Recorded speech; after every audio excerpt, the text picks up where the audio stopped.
Well, g'day everyone, and welcome to another week of Aussie Tech Heads. How are you all doing? Hope you are well. Hope this week has been prosperous for you. So it'd be good. It'd be nice.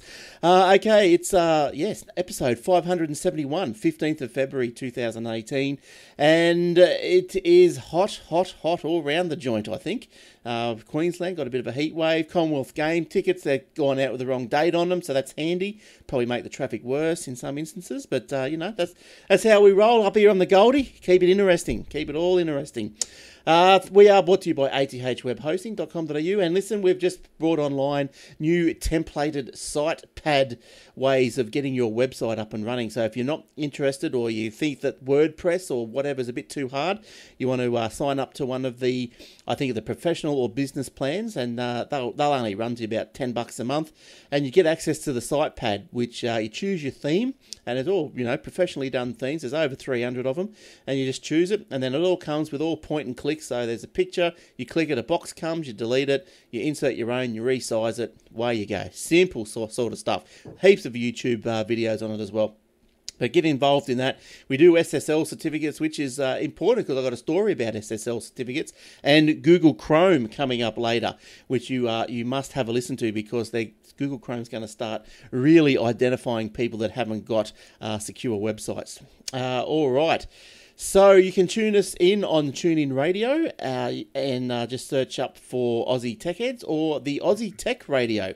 So you can tune in radio app, cross-platform, Aussie Tech Radio, and you'll get wall-to-wall, 24/7 Australian podcasts. So there's quite a few loaded up for this week, ready to go. New episodes tomorrow. Facebook.com/Aussie Tech Heads. Come along and join us up, send us a message. You can also send us a voice message if you like. We'll play it on the show too. If you go to the aussietechheads.com.au/podcast website, and you'll see how to do a voice message, or you can email us at glenn@aussietechheads.com.au and youtube.com/Aussie Tech Heads. Okay, don't forget the Aussie Mac Zone, also the Aussie Tech Crypto. A lot of news coming out with those boys. They're getting right into it. Jace is he's got his own mining machine with video cards hanging out everywhere, and it's all going off. And one of the overseas places that have been hacked and Bitcoin stolen, he'll tell you how not to get your stuff stolen if that happens, and it's all going on. So Aussie Tech Crypto, find it on iTunes or anywhere that you like your podcasts from. Now, this week, we were going to have Jordan on, but just before the show, Windows did an update, and now he's just booting into BIOS. So, sorry, Jordan, he's going to try and join us if he can sort that little issue out. But in the meantime, let's say g'day to Eric. How you going, Eric? Hello, sir. Hello, everybody. How do you do? Good. How you been? Good? Very well, thank you. You're not booting into BIOS, which is good. No, I've had those problems in the past, and they're not fun, and they always happen when you least want them to, like tonight. Yes, yeah, it always happens on a reboot too, doesn't it? And you think, I'm ready to go, I'll just clean my system out. Yep. Just do a reboot. Thursday night, let's rock and roll, and not doing anything. Bango. No good. Yeah, so all right. So now look, I've had a few comments, Eric, about your last appearance on the show, about your ghost story. So I believe you've got an update, or you've got something else to tell us, but we'll leave that till the end. Else. I can do it. You can do it now. You want to do it now? No, leave it till the end, because all right. Because a lot of people listen to us in bed, believe it or not, and well, then the ghost stories should be in the front, so then they can't sleep. No, we'll put it at the end, because we want be too scared to sleep. No, stick it at the end. Oh, they love it. They love it. But no, keep it till the end. Otherwise, I'll get scared and I won't be able to do the show. Okay. Look, you might have seen, if you're on the video, you've seen the sign in my background. I just turn it on so you can see it. I hope it works. I must have turned the electricity off. Oh, well, there you go. There goes that prop for the week. But anyway. What is that? It's an on-air sign. You can see it in the back if you're on there. It's like, those old on-air signs that they have in the radio studios or whatever. They just flash over your right shoulder there. That's it. Yeah. And it flashes, and you can have fast flash, long flash, pulsating flash, just epileptic flash. Yeah, just a standard flash like that. Oh, look, I've got Dorito hands, and lovely. Yeah, so you can those, yeah. So look, bloke up the road makes them. So he brought that one down for me, and just as a matter of interest, it doesn't work. No, it does work. I've turned the PowerPoint off, and I should have. Oh right. But they came with a remote control. It does work. I think I turned the power. Yeah, so I've unfortunately I had to plug in a computer. I've turned it off, but anyway, they do work, and they're very good. Very good. They're plastic, but anyway, if you want one. I think they're about $120 plus postage, and you can go and buy them or find him at lightmeupsigns.com. Okay, so go to lightmeupsigns.com. I think, look, the website's not too flash. I think it'll push you to an Etsy site. But if you follow your nose, you'll get there eventually, and you'll be able to, if you're interested. He does other signs as well, like some round ones and whatever, you know, you can... Oh, okay. All right. Yeah. They look pretty good, actually. Yeah, he hand makes them all up in his shop just up the road, in his garage. So, like, it's not all Chinese stuff. It's all handmade with lots of love. So, yeah. Because the contact here says it's a lady. Oh, what's the contact name? Amanda Keefe. Oh, that could be the missus. Could be. Yeah, so... She's the face. Probably a lot prettier than his face. Yes, that's right. So that's why obviously, you always put the girl out the front. You know, when you do your voice message on your phone, you know, you get some... I've had Kim do it. You know, it's just a girl's message. Well, I think you should make a red sign that says "Make America Great Again" or "Make Australia Great Again." Well, that'd be good. Sells like hotcakes. A Trump one. Make Australia great. But we're great already. A little bit of improvement, but we're great already. Now, look, let's get Make Australia better. Yeah, we're always room for improvement. Exactly. Now, look, let's get into some stories this week. We've got a few. I've got a couple of Google ones. Pretty slow, I thought, when I was looking through. I don't know what you thought yourself. I found a couple of sneaky Facebook ones, which I think people will enjoy. Yeah, not too much coming out of Australia. That, you know, not of interest anyway. I think there was something like NBN has, you know, turned over 800 million or something like that. But that's still pretty lousy. Yeah, it still hasn't gone through or past my place. So, you know, who knows what's going on there. But anyway, enough of that. That just depresses me. So Google is to debut emails that automatically update in Gmail. So this is a bit of a new way of doing things, but they did try something like this years ago. Remember that Wave, I think it was called? Yes. And that sort of died, didn't it? Because the Wave... Died very quickly.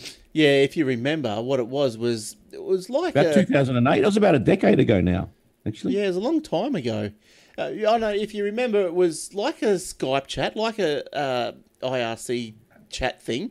But you could, you know, in Skype, when the other person, or even when you text messaging, you know, Apple to Apple, you see the little dots, you know, come up. Say, or on Facebook, it's going, oh, the other dude's typing, blah, blah, blah. He's typing, yeah. Well, on the Wave, you actually saw what they were typing in real time. Yes, that's right. So if it was more of a collaboration thing, because you could draw on it and, you know, all these sort of things. But I don't know why it didn't take off. I don't know.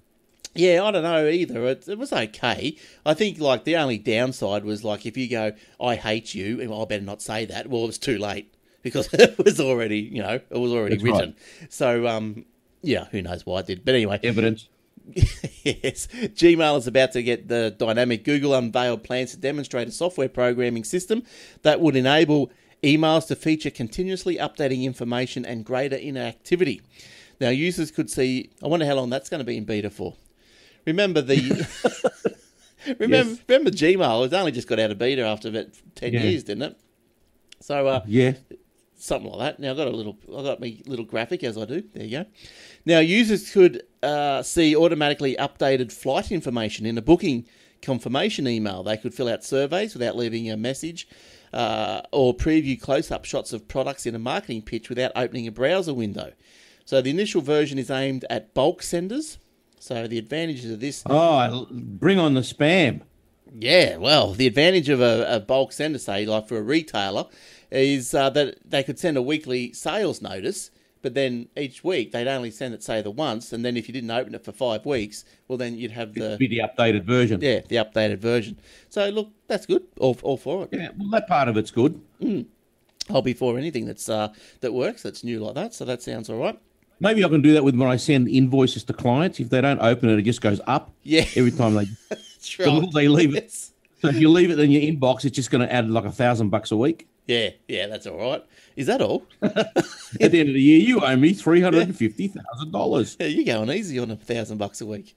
Now, so that's the Gmail. So look, I don't know. You don't use Gmail, do you, Eric? No, I don't. But I guarantee you that Microsoft will jump on this and do the same thing. Yeah, but a lot worse. So it'll crash your system. Yeah, it won't work properly. You'll have to get a new computer because you'll be booting into BIOS.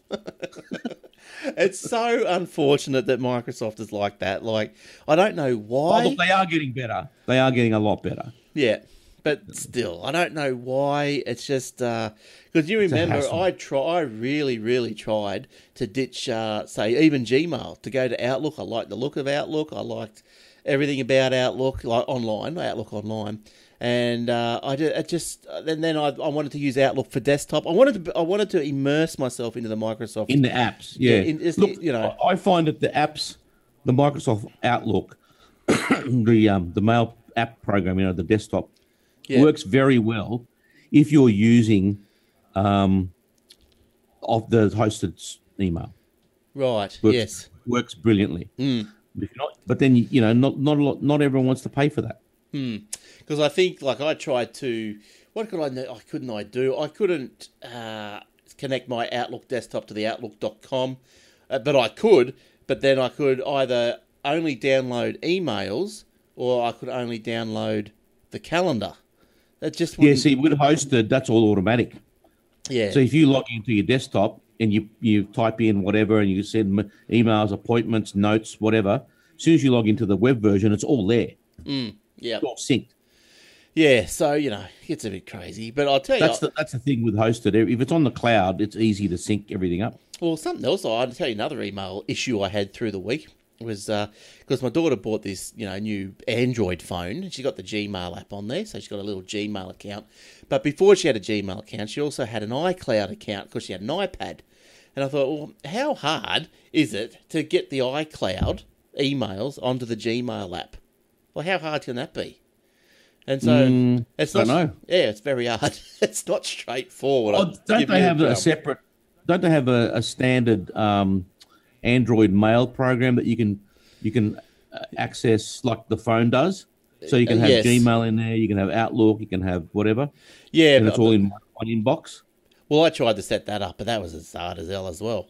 So they don't have Android. The Android generic mail program's not very good. I haven't tried to set that up for probably a year or so, and look, I couldn't handle that either. I would hope it got better. I would hope it's got better. But anyway, the Gmail app, I persisted with the Gmail app, finally got it all sorted, so that was good. But what you had to do was, you had to log into your Apple ID, you had to enable two-factor authentication, and then you had to create a third-party password. And, for God's sake. Yeah, and then that password was the password you use in the Gmail app. And it was just such a rigmarole. And couldn't you just go into iCloud and push forward all email to Gmail? Wouldn't that have been better? I'm not sure if it would have had... I don't know if it had that sort of function, but I didn't want to do that. It's just so you want to answer from this email address? Well, not necessarily. I just thought I'd just have that Gmail with the two accounts set up. What's so hard about that? The Gmail account, iCloud account. But yeah, it was a rigmarole, but I did finally get it working, and it seems to work all right. And the bonus was doing it that way, that you can reply from the iCloud account and all that sort of stuff. And it's all synced up. Yeah, and they both come in the inbox, like all inboxes, and straight down. One combined inbox, yep. Yeah, because the trouble started with my dad couldn't send her an email, could he? So he's just gone crazy. So I thought I can't explain to him now that she's got a Gmail address. I've got to I've got to get this iCloud working. You know what? There's only one answer to that, mate. Change your phone number. Yeah, that might be true too. Oh, they'll find me. Everyone finds me. You knock on the door because I haven't heard from him for a week, you beauty. That's right. Are you still alive? I've got a laptop for you to have a look at. All right. It's got 1 meg of RAM. Oh, while I'm here, I'll just update my phone and my laptop because you got Wi-Fi. Yeah, use your Wi-Fi. Yeah, good one. Because they've only got like 4G. What's on their device? So they only do updates when they go to people's houses. So they take a whole kit with big crate of stuff comes out of the boot. And so here's, they go to a lunch or a barbecue. Here's the plate. Yeah, for that's the right. Barbie. Yeah. Here's my crate of crap that I'm going to update while you're cooking my food. That's right. Here's the desktop. Here's that mum's laptop, dad's laptop, dad's phone, mum's phone. Oh, mum's iPad.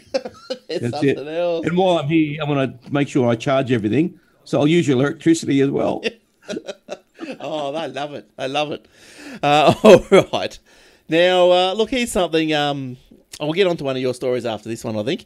So, Apple iPhone source code apparently has leaked onto GitHub. Now, this can't be good for Apple. What is GitHub? It's like a repository for code.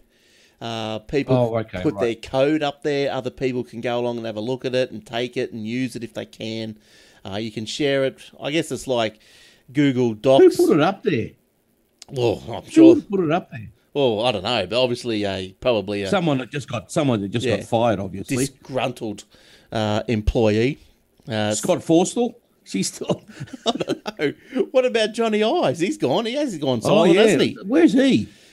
I don't know. I think he's stuck in the spaceship. He's in the white room. In the UFO or something. Yeah, I don't know. They keep him in a white room. Hey, you know what the thing is? Did he really exist? Ooh, maybe not. Or have you ever seen, maybe Steve Jobs and Johnny Ive were the same person?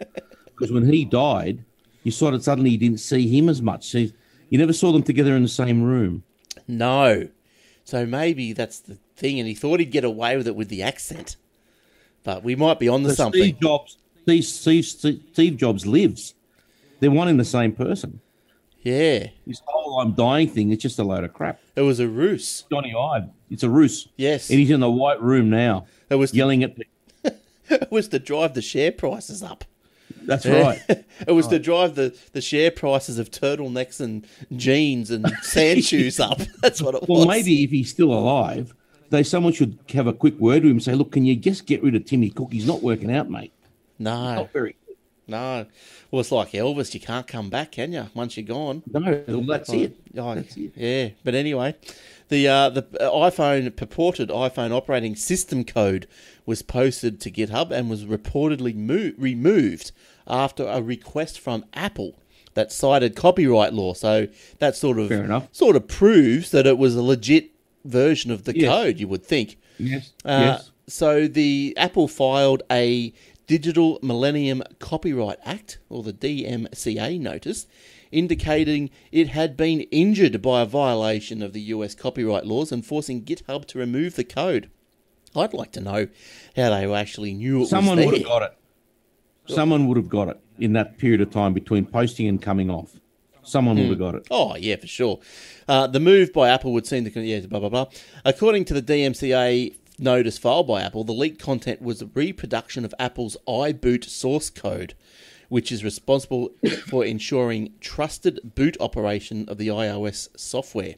Now, the iBoot source code is proprietary and it includes Apple's copyright notice. It's not open source. Well, no, nothing Apple do, pretty much. The so-called iBoot source code is involved in securely booting up iPhones and was actually part of iOS 9, although it doesn't seem to be likely that it's part of the current version in the current operating systems. It is likely. It is likely. Although it is likely to still be a part of the current version. Oh, it is likely. Well, there you go. Oh, so it's still like, well, they're in big trouble, aren't they? But I'd like to know how did they? Do you wonder if? Do you reckon someone's tipped Apple off to say source code over there? But so have a look. Yeah, see what you think. Well, see, the thing is, what they got to remember: whoever posted it has still got a copy of it. Well, that's right, and I'm sure it's getting around the dark web as well. Oh, yes, yes. Go into your little chat rooms and have a look around. Yeah, it'll be getting around, and what's going wrong over there at Apple? Like, things are just leaking, aren't they? Their feature leaks out before the device is out. It's stuff. Well, I'm still waiting for the update that says that you'll have complete control over the management of your battery and your apps. Same. Where's that? Well, that's I've been waiting. They said, "Oh, it's out soon." Yeah, and February. And there was this was announced. There was a big announcement and an apology in December or something, wasn't it? Yes, that's right.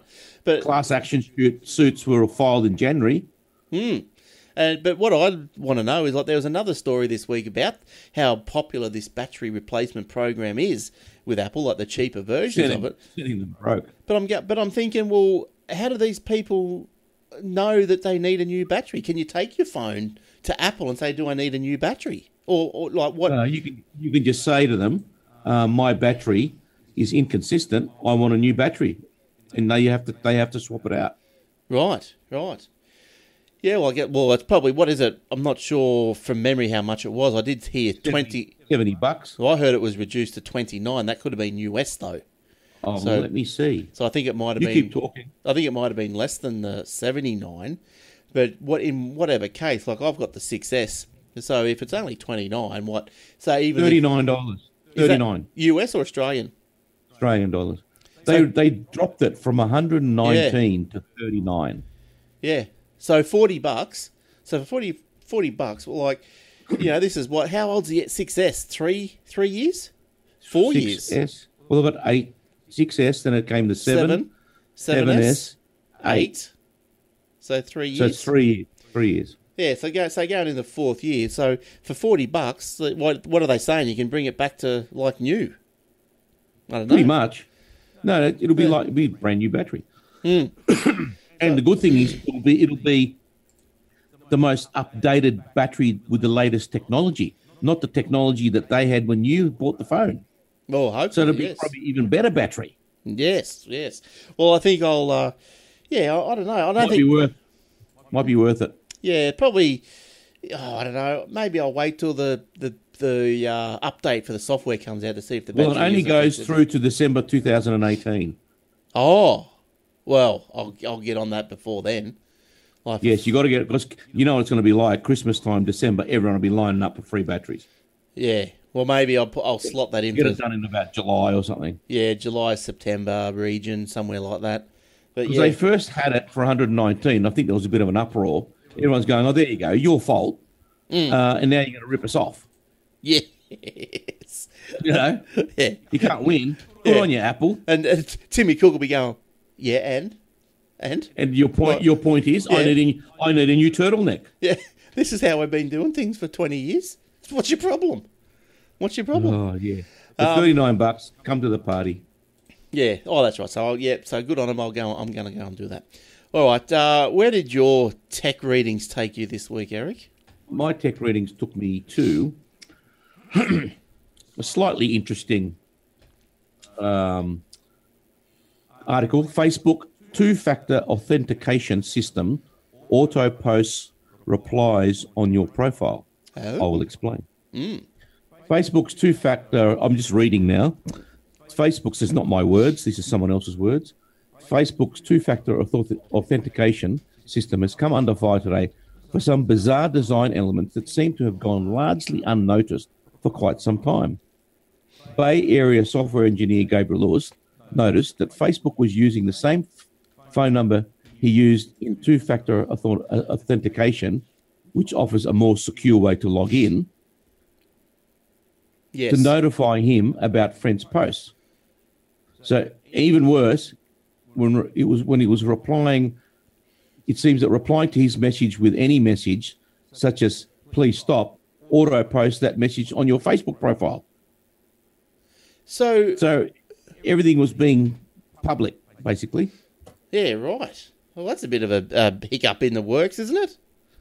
Good old Facebook. Oh, there'll be the standard. There'll be the standard explanation. It was a software problem. It was a mistake. That's rubbish. Yeah. Facebook don't make mistakes. They do things for a reason, and it's about stealing data. Well, collecting data. Yeah, not stealing, but collecting. And to prove that, there is another Facebook story that says the headline is Facebook's Protect feature on iOS essentially installs spyware on iPhone and iPad. So if you go to there's a protect feature on your iPhone. Yeah. Facebook is rolling out a new security feature called Protect to many users of its iOS app. While the name might make unknowing users feel good about installing the associated free app, the Facebook-owned VPN is designed to collect and analyze user data to improve Facebook products and services. That's code for so we can send you more ads. Yeah. It's not about improving products or services.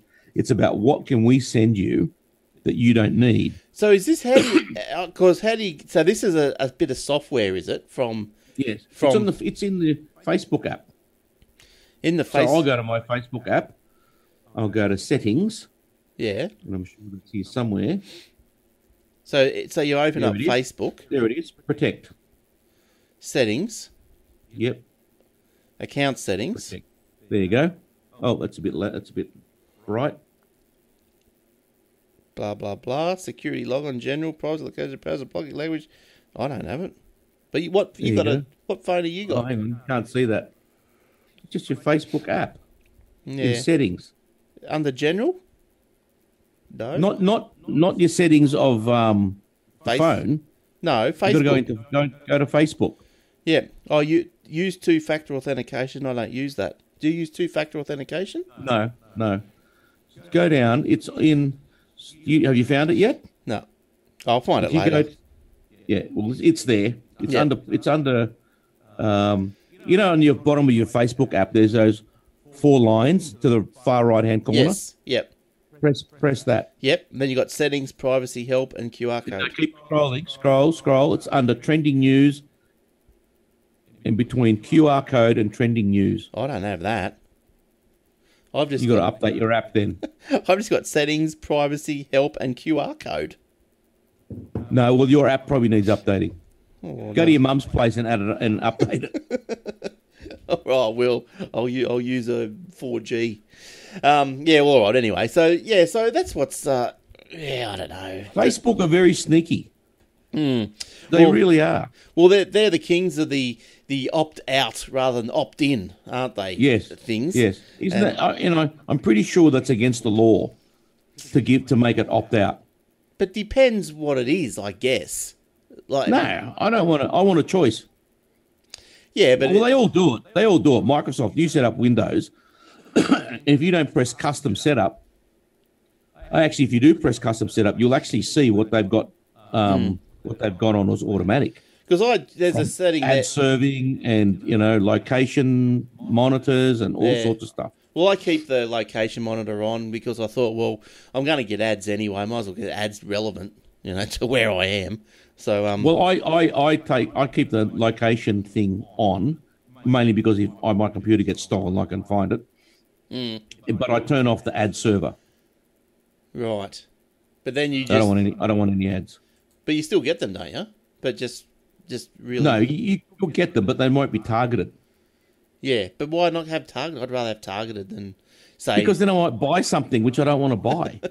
I don't buy anything anyway. I'll get suckered in. Yeah. I'll go to Chinese shop and come home and cook my own rice. So... now, what is the point? They only charge $1.50. Oh, you know how much rice you can make at home for $1.50? Now, probably the same amount. Probably. Google sued for knowingly selling faulty Pixel and Pixel XL phones. It just keeps getting better. Like, something's happening in the tech industry. Everyone's just producing rubbish. I don't know what it is. Well, it sort of goes back, doesn't it, to the dawn of technology, to Windows, doesn't it? Like Bill Gates, I think there's a story, I'm not sure what the show was, it might have been the story about Bill and Steve, I forget what that movie was called. It'll come to me. I know what you're talking about, yeah. Because I thought, hey, let me have a look in my little database, I thought I might have had that movie. But I used to have it, and surely I still got it. I'll just have a quick look. I have watched it. I know what you mean. Yeah, but I don't know if I've still got it or not. The Pirates of Silicon Valley. That's it. Yeah, that's it. So back then, I'm not sure if it was that movie or not, but anyway, so Windows wasn't ready. It was buggy and all this sort of stuff. But Bill just said, get it out there. We got to get it out and we'll worry about the problems later. And to that day, I'm pretty sure that quote must still be up on the door. Just get it out. We'll worry about things later. Get it out, yep. And look, to a certain extent, I think... Yeah, you're right. In real life... You're going to send out something that's 10% done, right? But you would send something out that was 80% done. Yes. Yeah. Because it's still functional. Yeah. And the 20% that that's not done, it's usually the functions that people don't use anyway. Yeah, but you can sit down at your computer or whatever, and you can nitpick the hell out of everything and to get it all tweaked the way you want, and you will never stop tweaking. You will just go on and on and on and on. That's right. So I think, that's right. So in a way, yeah. But anyway, back to the Pixel things. This, I don't know. You make up your own mind whether or not this is a bit more negligent than that sort of story. But anyway, the class action complaint was filed this week, with the plaintiffs alleging that Google was already aware that there was a problem with the microphone in the first Pixel lineup, but it was defective before they went on sale.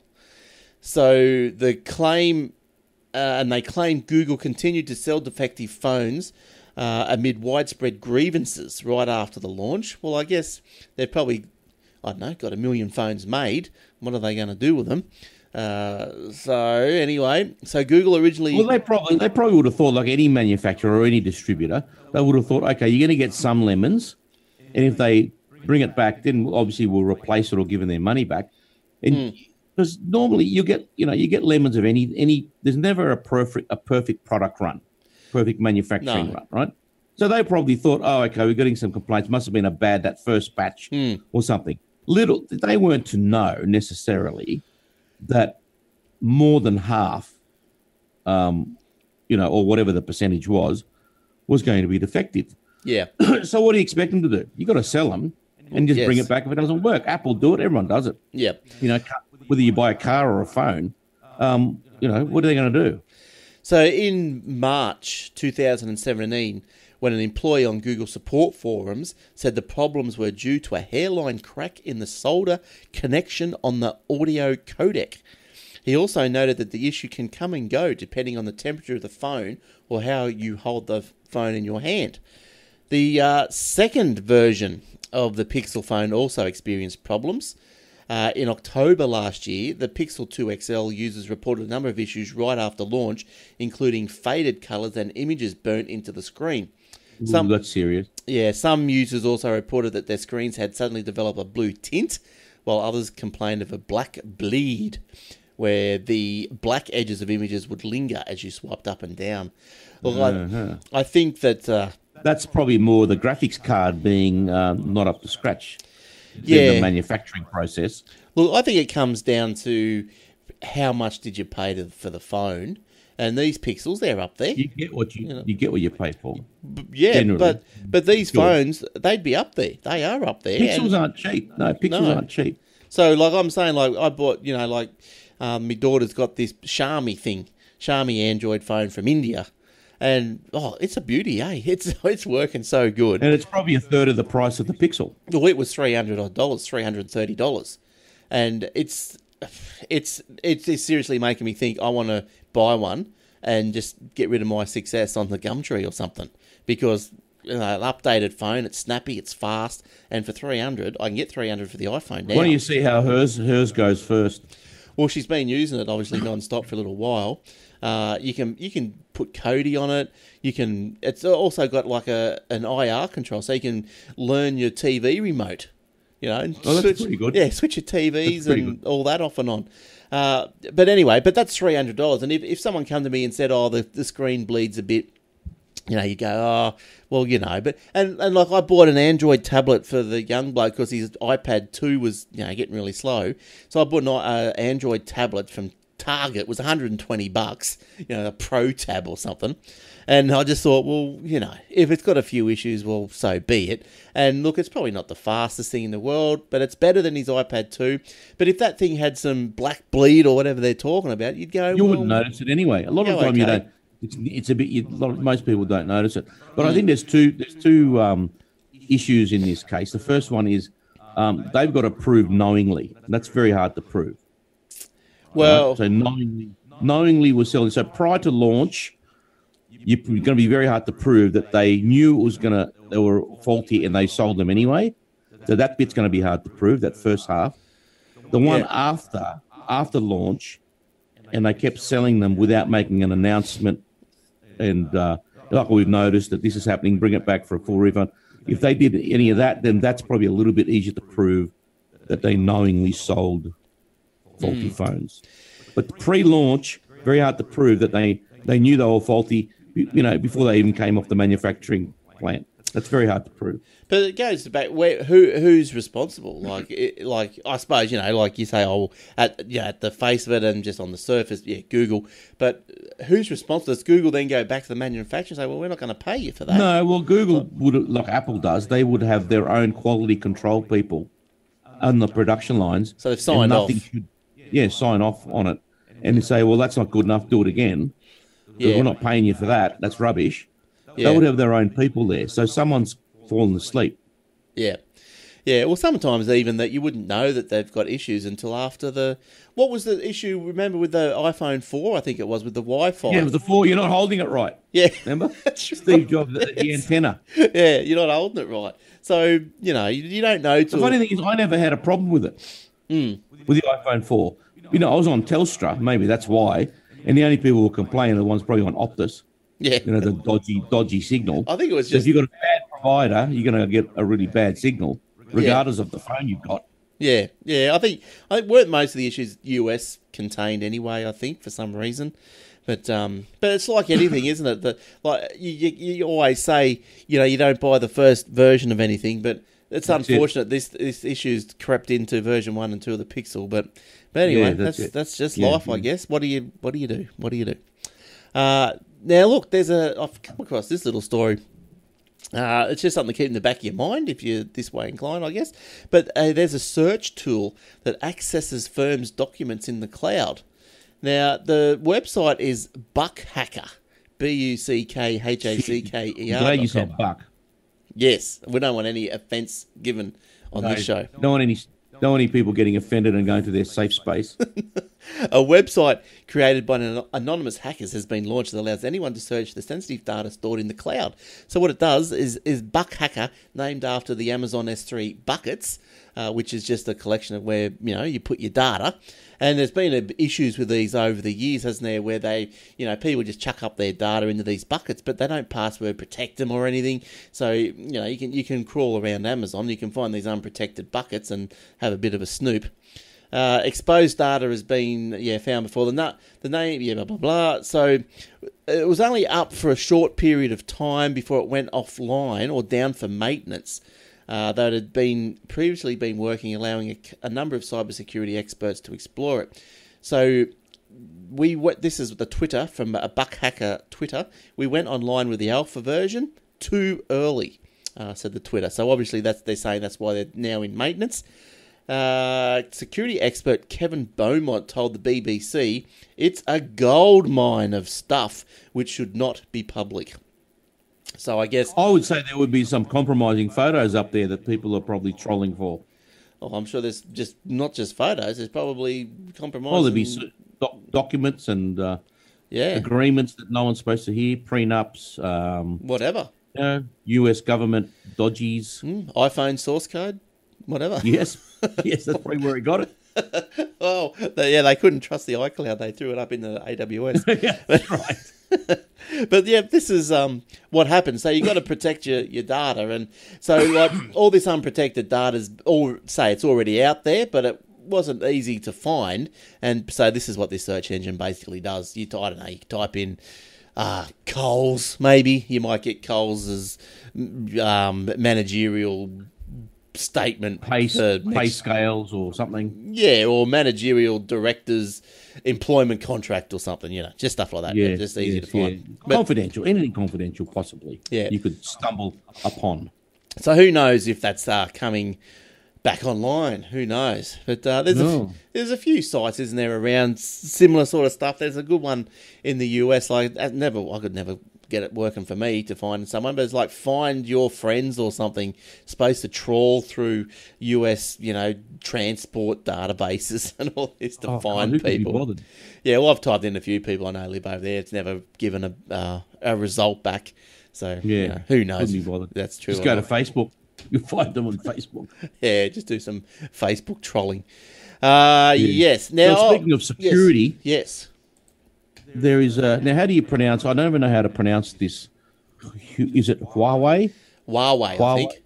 Don't use Huawei phones. Says heads of FBI, CIA, and NSA. This has been going on for a while, hasn't it? Yes. There's always suspected that their routers that they sell have got backdoors that sends information back to the mother country. Even the Labour government in Sussex Street. Well, even the submarines. Huawei wanted to get the contract for some sort of electronics in the submarines. Could you imagine? Yeah. It'd be a free-for-all. It says the heads of 6 major U.S. intelligence agencies have warned that American citizens shouldn't use products and services made by Chinese tech giants Huawei and ZTE. I think they are owned by the government, these two companies. Well, the Chinese government's got a big stake. Well, the Chinese government, doesn't matter if they're owned or not by private or government over there. I think the Chinese government's got a stake in anything. Tell anyone what to do. Well, even if they didn't, they probably have the authority to say hand it over. Yeah, and if China, you're going to do this for us. Yeah, that's right. Wasn't there was an Australian who got to be up high in that company? Who was that? Because they had to give it a bit of a, credibility. Credibility, yeah. They put a prominent Australian, not in charge of it, you wouldn't imagine, but maybe for the Australasian side of things. I forget now who that was. To make us feel comfortable. Yeah. Well, you keep going with the story. I'll see if I can find out. All right. Okay. I can find out who that was. It says here, according to a report from CNBC, the intelligence chief made the recommendation during a Senate Intelligence Committee hearing on Tuesday. The group included the heads of FBI and CIA and NSA and the director of national intelligence. During his testimony, FBI director blah, blah, blah, said the government was deeply concerned about the risks of allowing any company or entity that is beholden to foreign governments that don't share our values to gain positions of power inside our telecommunications networks. I think the Australian government should have a good read of this because they were pretty close to handing everything over. Yeah, I think they were. I'm just trying to look here, but I can't find anything. They might have been let go or something, but I can't really find it. That's under corporate. But I was pretty sure there was some prominent Australian involved there somewhere. But anyway, if it comes to me, I'll yell it out. Well, I know that IONET uses Huawei routers. Right. And so does TPG. So if you sign up to any of those guys and they give you a free router, the cheap one, the free one. Yeah. The ones that you pay for aren't Huawei, but the ones that are free are. Maybe you should get the one that isn't. Yes. I can't find it. I won't be able to find it while we're doing the show. But it wasn't someone like Kevin Rudd. It wasn't him. But it was someone, pretty... Was it an ex-politician? Yeah, I'm pretty sure it was an ex-politician. Richard Alston? What did he do? He was a communications minister at one point. Long time ago. Under Howard, I think.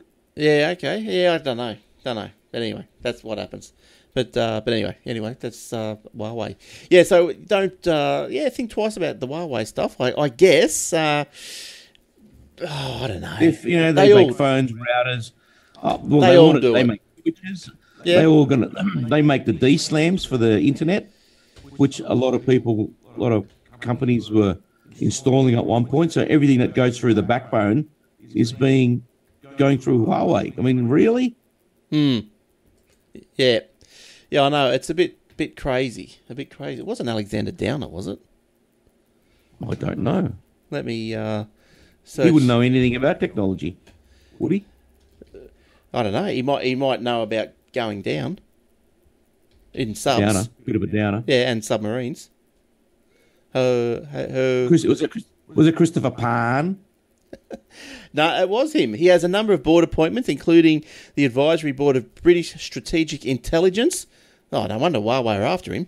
An advisory firm, Huckulatt and Company, Merchant Bankers, Capello Capital Corp, the Adelaide Symphony Orchestra, Huawei in Australia. There you go, it was him. Downer has. So it was Richard Alston. No, Downer. Oh, it was Downer. Yeah, Alexander Downer. Hang on, who did he work for? Costello and who? Oh, where is it? Where is Abbott? He is a member. Where's that paragraph? He is a member. It's down here somewhere. He is, here. But what?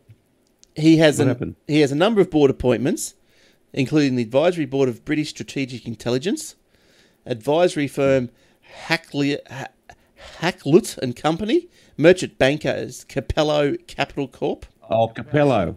Yeah. I thought you said Costello. Oh, I might have. Adelaide Symphony Orchestra and Huawei in Australia.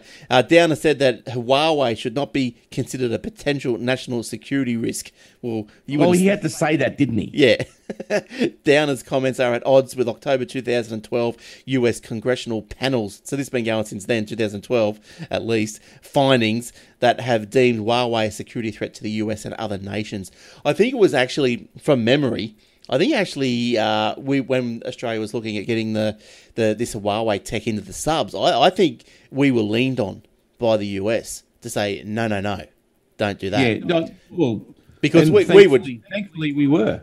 Yeah, because we would share information obviously with the US. So by infiltrating our subs, well, then by association with the US, China would probably be able to feed whatever Huawei was doing. Right. If they're doing it. That's right. It's only if we're sharing stuff with the US, then get in at the Australia end and we can spy on them. Yeah, so it's only conjecture, obviously. This has not been, bloody... Nothing's proven, allegedly. Yeah, so this is... I'm just reading from... This was in Wikipedia. So, yeah, it was Downer. I knew it was someone of note. Okay, let's close all that off and let's get back into a story. Here's some good news if you like Twitter, especially if you've invested in it.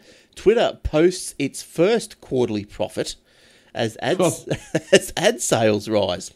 So this has been dogging them, I think, since they've been formed, wasn't it? They're just not profitable. There's no business model to really get going, but they've obviously found one, and here we go.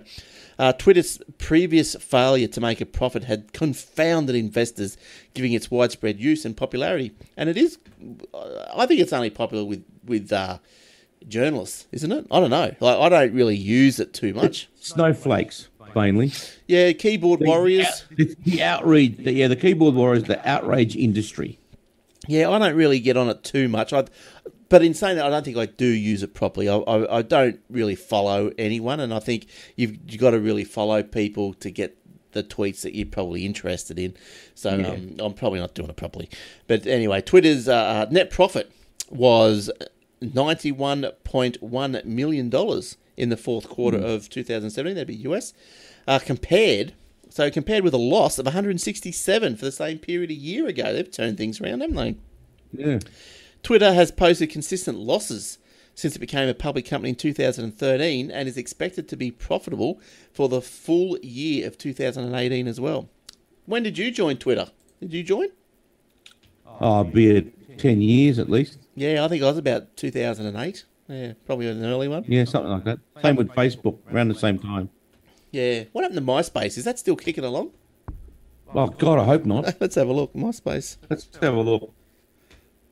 There you are. Featured content on MySpace. Who uses MySpace? Oh, it must just be... Is it all music these days? Music it's videos? Slow. People. Let's have a look. People. Justin Timberlake invested in MySpace. Good one. How's it, MySpace? Sign in. Do you want to sign in with Facebook? This is a shocking website. This is a terrible website. So it looks like a WordPress site. Yeah, it's pretty black and white, isn't it? So it looks rubbish. Oh, look. People. It doesn't scroll. It scrolls vertically instead of horizontally. Well, with the mouse wheel anyway. So there you go. Find people. Glenn Goodman. I doubt if I'd still be on there. Surely they'd kick me out of there. Yes, you are. Really?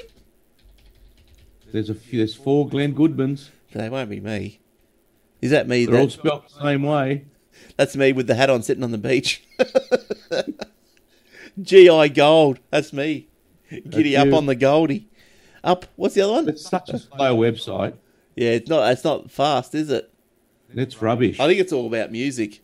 Because there's old Glenn Miller. I think it's all music these days. Listen to music, videos. What's in videos? Yeah, what's that? It's Too rubbish. short. Getting nailed. Bonnie McGee. Getting nailed. What's getting nailed? MySpace exclusives. Must be music. Bloody awful. Oh, it's music. I can hear it. I don't know if anyone else can. There's no video though.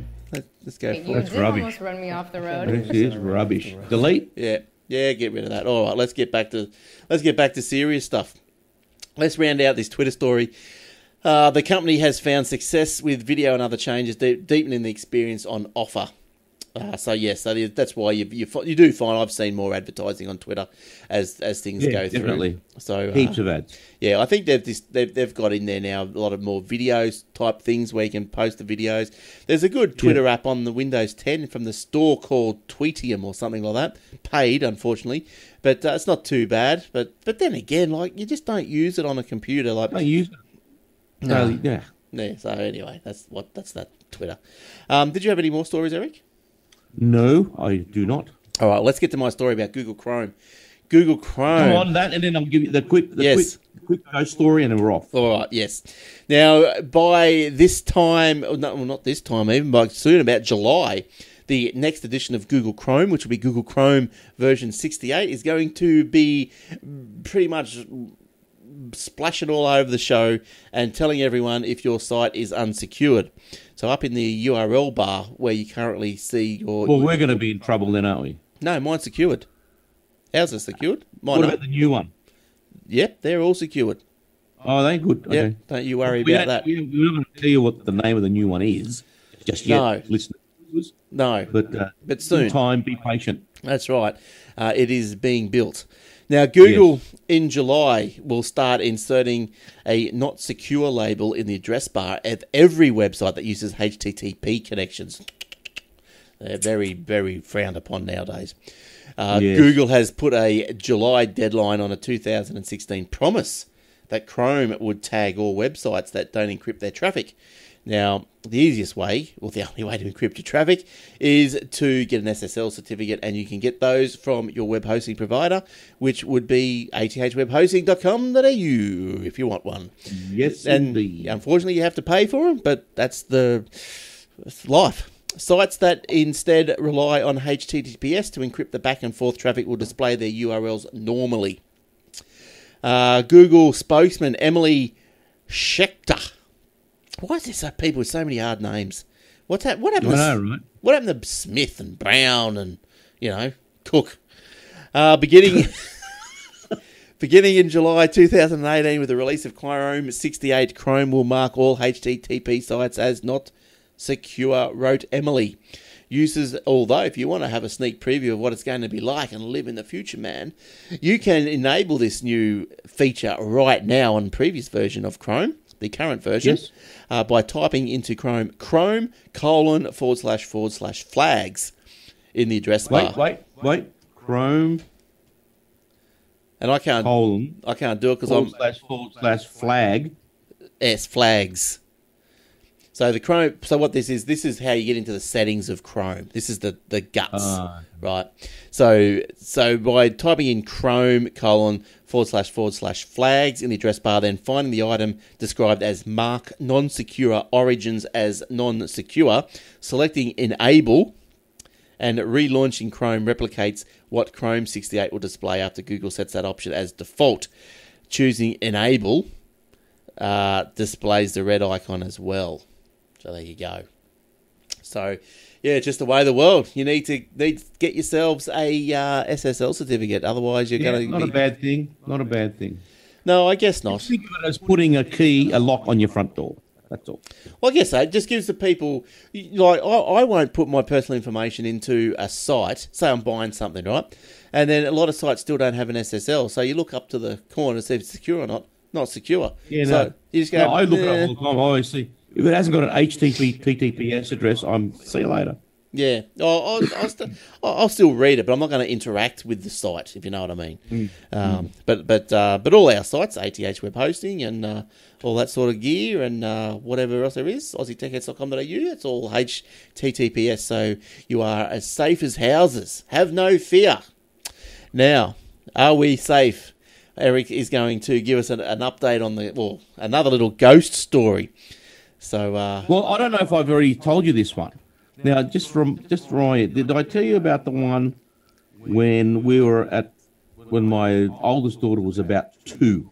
No, the only ones that you told us about was you hear the little girls playing in your house and running around. Oh, in the current house. Okay. Well, let's go back 2 houses, not the one before this one, but the one before that.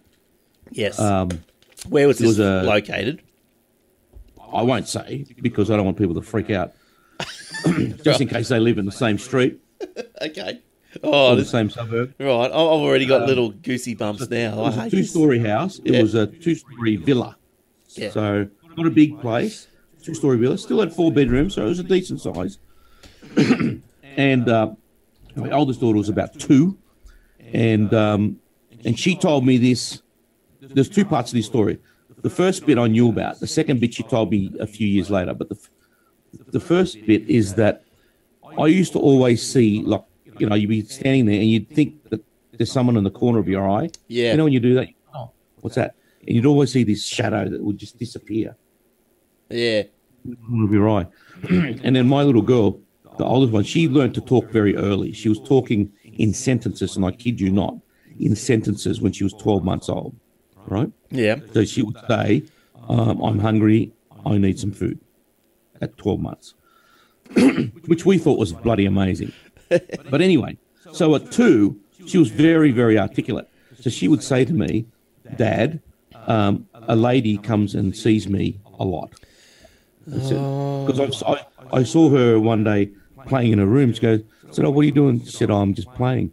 And I said, oh, yeah, really? She goes, I'm playing with my friend. And I thought, oh, imaginary friend. Yeah. Let it go. Don't worry about it. So anyway, but at the same time, I kept seeing these things. And then one day she came down to the bottom of the stairs and she said, look, Dad, she's standing up at the top of the stairs now. Oh, get stuffed. No, I'm not kidding you. Right, I couldn't see it, but she could.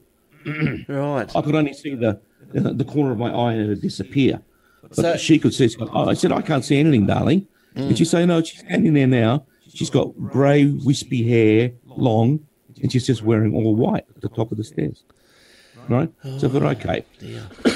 I let it go. Didn't worry about it too much because these sort of things don't really freak me out. Yeah. Anyway, years later, when we were at the last house, not this one, the one before. Oh, don't say it's the same thing.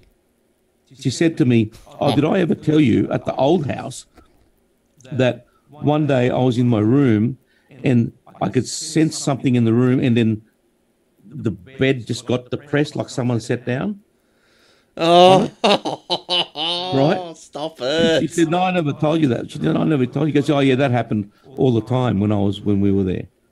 I get all lightheaded listening to these things. Like, I'm going to... Oh, no, but seriously, in every house that we've been to, there's been these things. Yeah, right. I don't know if I attract them because I'm the non-threatening, because I don't freak out. I accept them, go, oh, yeah, whatever, have a good time. I don't know if that's why. Do you think that... the old lady at the first house, which my daughter saw, which I only saw fleetingly, the little kid that used to run up and down the hallway in the middle of the night, pitter-pat, pitter-pat, pitter-pat, then I'd get up and everyone's in bed. Yeah, right. Oh, my God. And then now we've got the 2 little girls in this house. So did you sort of investigate any background to why the wispy hair? We did at the last 2 places, but I will at this place because this on this land used to be a very, very old house. Yeah. probably built in the 1800s, and they knocked it down years ago. Yeah. And I suspect that something's happened in this house to those two little kids. Yeah. Or not on this house necessarily, but on this land where the house once stood. Yeah, right. Yeah, that's I guess obviously you must be, you either see them or you don't, because I've never seen them. But that's... Oh, look, I see them all the time at the side of my eye. I go, oh yeah, there's one going over there, and they don't freak me out at all. Are you like psychic or anything? Do you think no? You just I wouldn't call it psychic, but I've got a pretty good intuition. Yeah. I could pretty much, I test myself every morning when I wake up. I wake up and go, right, I wonder what time it is. If I get up in the middle of the night to go to the bathroom. Yep. I'll go, I reckon it's about 2:45, right? Yeah. Then I'll look at my watch on my phone and it'll be, like 2:50. Yeah, right. Yeah. So I can always sort of sense those sort of things. Yeah. I wouldn't say I'm psychic though. Yeah. Oh, I don't know what it is with time. I'm pretty onto that like you with You're time. like that too? With Yeah. time. Well, yeah. Yeah. Because I did it. There's that. There's time. What else? I don't know what else there is. I can sort of sense when my kids need to talk to me. But that's a parental thing. Most parents can sense that, I reckon. Yeah. What about when something's bothering them more than the usual? Yeah. I can sort of sense it. So what about that clock behind you? It's got the wrong time on it. Yeah, I know. Just needs a battery. You don't set it every night and then it No, just wind it up. Yes. Oh, that is so spooky. That is spooky. And the fifth bedroom in this house, our dog will not go into. What happens if you drag it into it? Have you dragged him in? Oh no, I'll put him in there and he'll just bolt. Yeah, right. Just run off. Yeah, right. It's probably like my dog. I was telling you, gets scared of everything. Even the beeps on the microwave now, it just takes off. Stupid thing. Yeah, but that's because you made it psycho because you scared him all the time. I only scare him a couple of times. He come around. You've ruined that dog. No, he's going to need antidepressants and a psychiatrist. I give her a big cuddle. She's all right. She's all right. She's good. She's got a safe space. She's a snowflake. But, right, okay. When she gets triggered, she's got a safe space. That's good. Yeah. Good on you, mate. Yeah. So they're spooky stories, Eric. I don't know. They're really the only ones I've ever seen. Spooky stories. They're the three main ones because they're the ones that are recurring. Because for many years because we were at the last place for 12 years. And 3 times a week I would hear this pitter patter, and this is when our kids were getting older and older and older too. So, and it was still sounded like the toddler feet, Yeah. I think if I heard any pitter patters or anything like that, I think there'd be a bit more washing to do the next day. Yeah, pitter patter slop. That's right. Oh, it's just too much.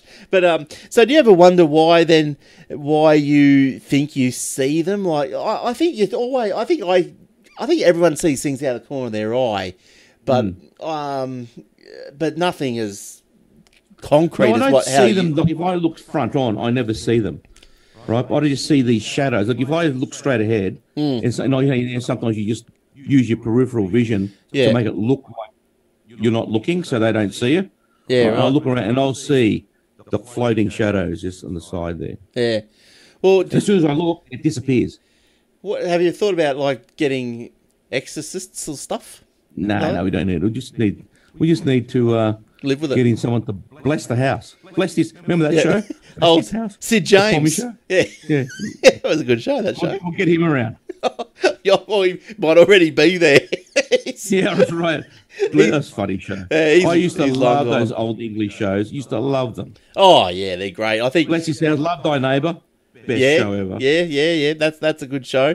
I think there's a few of those shows, or a few clips, like especially the two Ronnies. They've been getting around the Facebooks. Just the clips on the buses. Oh yeah, on the buses. On the buses. Yeah, that classic. was funny. Now, who was it? I thought it's something the other night. I was watching a TV show. And I went, you know what, that bloke, he was some politician. Oh, that's right. I don't know they showed a picture. Must have been watching the news. They showed a picture of this Mitch McConnell from the US politics. I don't know if you've ever seen him. He's a real slow talker, real talk like a mouthful of marbles, right? And, right. And then he sort of, he looked like this. And I thought, geez, maybe he has got a mouthful of marbles. He might have, but I just thought, this guy just looks like Butler off on the buses. I remember Butler. Get this bus. No, it wasn't Butler. The Butler was the driver, wasn't it? But who was the guy that get this bus out, Butler? Not Arthur. No, not Arthur. The conductor or the boss of the buses. It was get this. I'm gonna have to look it up. Hang on, I gotta look. I can't remember. I can't believe I can't remember it. On the buses, get this bus out. Characters. Yeah, it was get this bus on the buses. Stephen Lewis, that's the actor. What did he play? Stephen Lewis. Yeah, Inspector Blake. That's right, Blakey. That's right. Yeah, that's him. That's him. So, he's dead. He died a couple of years ago. Yeah, not too long ago. And I think Reg Varney wasn't that long ago either. Where's Reg Varney? Oh, so there he is. He was Butler. He died in 2008 at 92. Wow. Yeah. Well, I'll show you this picture. Let me get you on the I'll show you on the video for everyone. This, I know audio people probably boring. You have to do this little experiment yourself. But there's a picture of Butler, right?